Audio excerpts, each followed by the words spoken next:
The king will reuse gold robes worn by his mother, grandfather, and great-grandfather during his coronation at Westminster Abbey. Charles will layer on the priceless garments, which are usually kept with the crown jewels inside the Tower of London, during an elaborate ritual at the heart of the May 6 ceremony. While Buckingham Palace has yet to reveal what the monarch will be wearing beneath the vestments on the day, he will follow in the footsteps of 20th-century sovereigns by putting on the Supertunica, created for George V in 1911, and later the Imperial Mantle, first worn by George IV in 1821 and then worn at all coronations since 1911.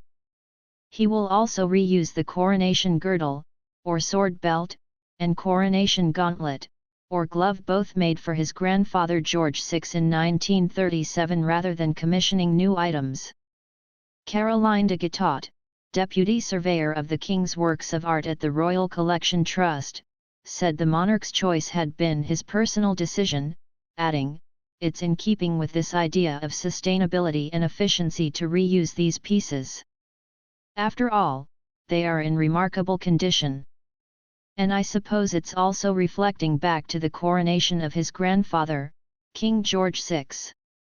Caroline, who has helped to prepare the precious garments for the ceremony, said, "These are really the most important historic textiles in the royal collection, and they have a very great history associated with them, having been worn at several coronations both in the 19th and the 20th century. These are robes which have clearly incredible historic significance, but they're also significant because of their sacred nature, used during the investiture part of the coronation ceremony.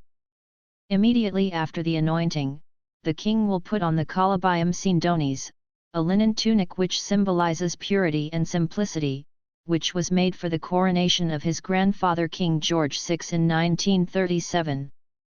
He will then put on the Supertunica, and the Coronation Girdle, or sword belt, will be fastened at his waist before the presentation of regalia begins.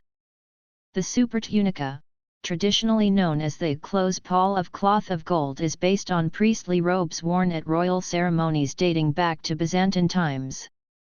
It was made for King George V's coronation in 1911 by Wilkinson and Sons, robe makers to the court.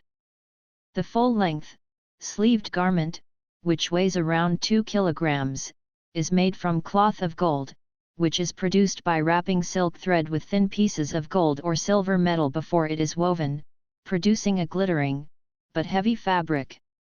Its hem and open front have a border in gold work embroidery, a specialist technique which uses different types of gold thread.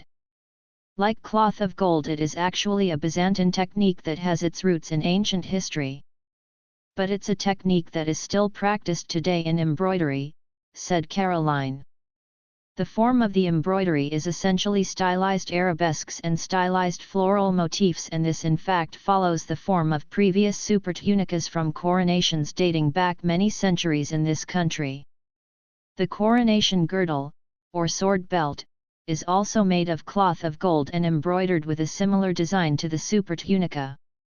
Its gold buckle is chased and engraved with the national emblems as well. The king will wear it over the Supertunica and colobium sindonis. A girdle is traditionally presented by the Worshipful Company of Girdlers, one of the livery companies of the City of London, for each coronation, but the king has decided to rewear the one made for his grandfather King George VI's coronation in 1937. Conservation work to prepare the belt for May 6 has been carried out by the Royal School of Needlework. When the moment comes for the monarch to be invested with the jeweled sword of offering, it will be attached to the girdle's gold swivel clip, and the monarch will sit briefly, before standing again, when the sword is unclipped and carried to the altar. The idea of the jeweled sword of offering is that